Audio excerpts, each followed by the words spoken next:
Okay, we knew it was going to be bad. We knew he was going to be struggling. We knew he would have a very difficult time. But my gosh, nobody could have anticipated what a disaster last night's State of the Union speech really turned out to be. And I think I'm most embarrassed for the sycophants who are pretending that he did a good job. Buckle up. We're live. The only place you need to be is right here on the Mike Gallagher Show, because we are getting ready to break down the State of the Union on the Salem News Channel next.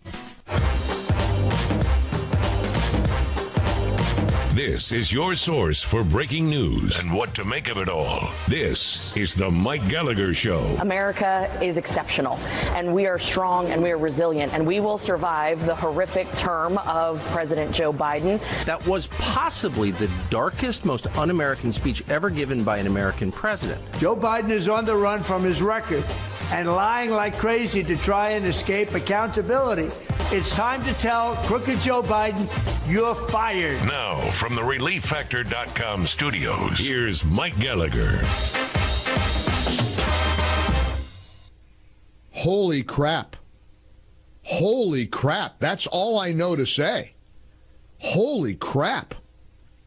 To quote the sage of Everybody Loves Raymond, the patriarch of the family, one of the best American sitcoms ever, Ray's dad, played by the wonderful Peter Boyle, Frank Barone, who often would say, holy crap. That's all I can say about that mess of a speech last night. I don't even know where to begin.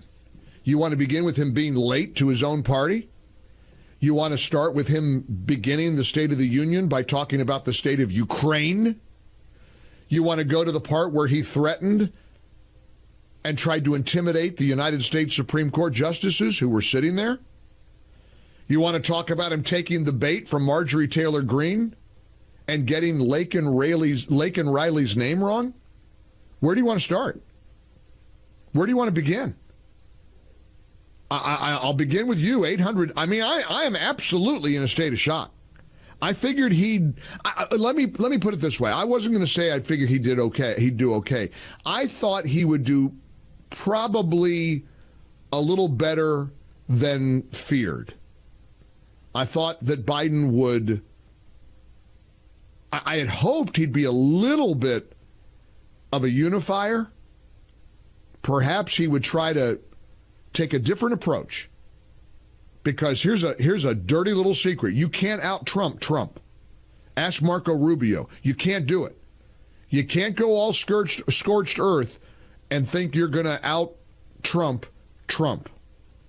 But evidently, in Biden's addled brain, that's the approach he's got to take. He's got to be nasty and mean and vindictive and dark and angry. I mean, let's face it, that's going to be the last time we hear from Joe Biden in any substantive period of time till Election Day. They'll never put him out there again. They will never risk this. They will never risk a repeat of last night's train wreck. And you know what is stunning to me? And I take some enjoyment out of it. I have to admit, I take some joy out of knowing how embarrassed the sycophants who pretend that he was good last night have to feel. Because you know something? They know. Oh, they know. I just got into it with Mark Davis in Dallas this morning. Mark said, oh, they loved that speech. No, they didn't. No, that's like saying you're standing in front of a house fire and you don't notice that the house is on fire. They didn't love that. Nobody loved that speech. It was a disaster. It was a it was a dumpster fire. Slurring his words, incoherent rambling. During the Lake and Riley chapter, he looked up at the balcony talking to her parents like they were up in the balcony. They weren't in the room. He doesn't know that. He barely knows he's in the room. Oh, my gosh. I got to get your reaction to this at 800-655-MIKE. We'll play clips for you. I mean, we can play some clips if you didn't watch it. I don't know where you want to start. You can tell me where to start. Maybe I'll start with the Marjorie Taylor Greene encounter, where she's decked out in full red MAGA regalia.